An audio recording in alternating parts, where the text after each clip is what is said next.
పత్రికా విలేకరులకు, electronic media వారికి నమస్కారాలు. నేను పిలవగానే మీరందరూ ఇక్కడికి వచ్చినందుకు ధన్యవాదాలు.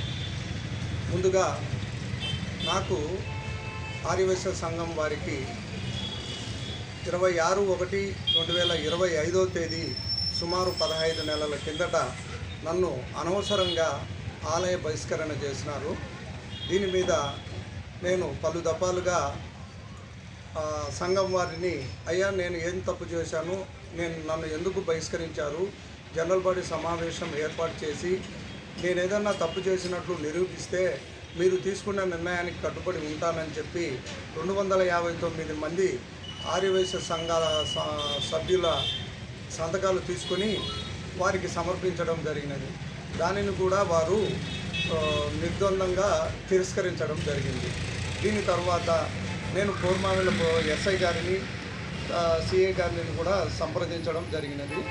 వారు ఇది కులానికి సంబంధించిన విషయము, దీనికి మీరు పంచాయతీ చేసుకోండి, మేమేం చేయలేము అని చెప్పి మమ్మల్ని పంపించడం జరిగినది. తర్వాత నేను ఎస్పీ గారికి, తర్వాత డిఎస్పీ గారికి అందరినీ కూడా సంప్రదింపులు కలవటం జరిగినది. వారు కూడా ఈ సిఐ గారిని కలవమని చెప్పి పంపించడం జరిగింది. మరలా కూడా నేను సిఐ గారిని కలవటము, ఆయన ఈ ప్రతిసారి ఇదే విధంగా చెప్పడం జరిగినది. దీని తర్వాత నేను నా మీద మళ్ళీ ఆర్యవైశ్య సంఘం వారు జీవితాంతము బహిష్కరణ చేస్తానని చెప్పడము, ఈ విధంగా మాట్లాడుతూ ఉంటే నేను మానసికంగా ఇబ్బంది పడి ఆత్మహత్యాయత్నం చేసుకొని నిద్ర మాత్రలు మింగడం జరిగినది. దీని తర్వాత నేను హాస్పిటల్లో చేరిన తర్వాత మా భార్య గారు సిఐ గారిని కలిసి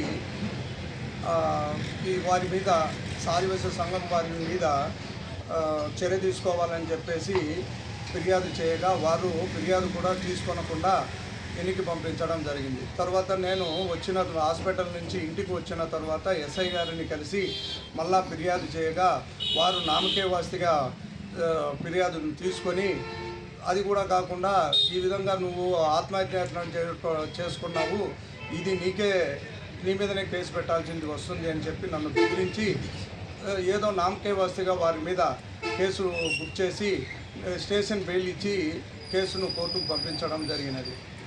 దీని తర్వాత నేను జనరల్ బాడీ సమావేశం, దసరా పండుగ సందర్భంగా కమిటీ వారు వేసుకున్నటువంటి జనరల్ బాడీ సమావేశంలో నేను ఏం తప్పు చేశాను అని చెప్పి కమిటీ వారిని నిలదీయగా, అప్పుడు అక్కడ ఉన్నటువంటి పోలీస్ బందోబస్తు పెట్టుకొని వాళ్ళు ఆ రోజు నిర్వహణ చేసినారు.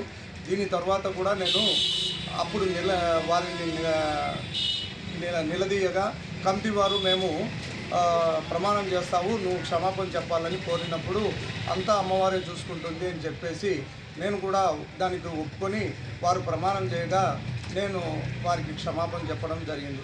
అంతా పూర్తయిన తర్వాత మా ఆలయ కట్టుబాటు ప్రకారము పుస్తకాలలో, మినిట్ పుస్తకంలో జరిగిన విషయాలన్నీ పొందుపరచాలి. దానిట్లో వాళ్ళు బుద్ధి పుట్టినట్లు నన్ను పిలిచకుండా రాసుకొని తర్వాత నెల రోజుల తర్వాత నన్ను సంతకాల కోసం పిలిచడం జరిగింది. ఈలోపు కోర్టులో రాజీ అయినట్లు, నా సంతకమును రాజీ అయినట్లు పెట్టుకొని కోర్టుకు కూడా రాజీ అయినట్లు చూపించి నాకు సంతకానికి పిలిపించి సంతకం పెట్టమంటే, ఈ విధంగా కాదు జరిగిన విషయాలు మాత్రం రాయండి అని చెప్పి అడిగితే అక్కడ గలబా జరగడము, నేను ఇంటికి రావడము, వెళ్ళిపోవడం జరిగింది.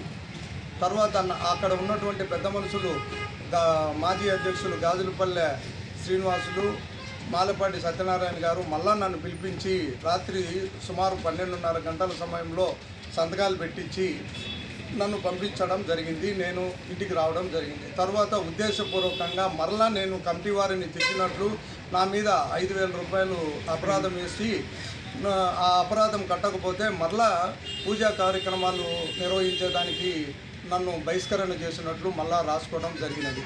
దీని మీద నేను పోలీసు వారికి నన్ను మోసపూరితంగా సంతకాలు పెట్టించుకొని నన్ను ఈ విధంగా చేసి నన్ను హింసిస్తున్నారు, వీరి మీద చీటింగ్ కేసు పెట్టాలని చెప్పి నేను కేసు కూడా పెట్టడం జరిగినది. దానికి ఎస్ఐ గారు, అప్పుడున్నటువంటి ఎస్ఐ గారు దీనిని కేసు కూడా బుక్ చేయకుండా ఎన్నిసార్లు కేసు పెడతారయ్యా అని చెప్పేసి వాళ్ళ కాడ డబ్బులు తీసుకొని నన్ను వాళ్ళు కూడా నాకు పోలీసు వారు నాకు సహకరించలేదు. ఈ విధంగా మానసికంగా ఇబ్బంది పెడుతున్నారు. ఇప్పటికే సుమారు 15 నెలలు అయినది. నాకు నా కుటుంబానికి జరిగిన అన్యాయాన్ని నేను ప్రశ్నిస్తూనే ఉన్నాను.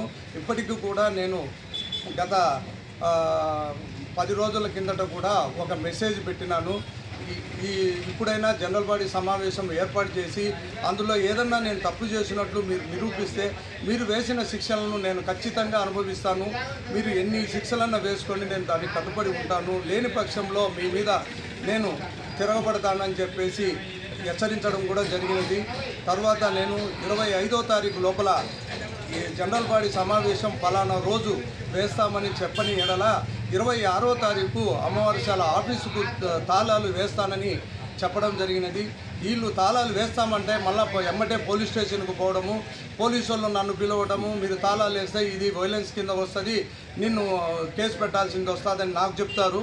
వాళ్ళు చేసిన దానికి మాత్రము ఎలాంటి సమాచారం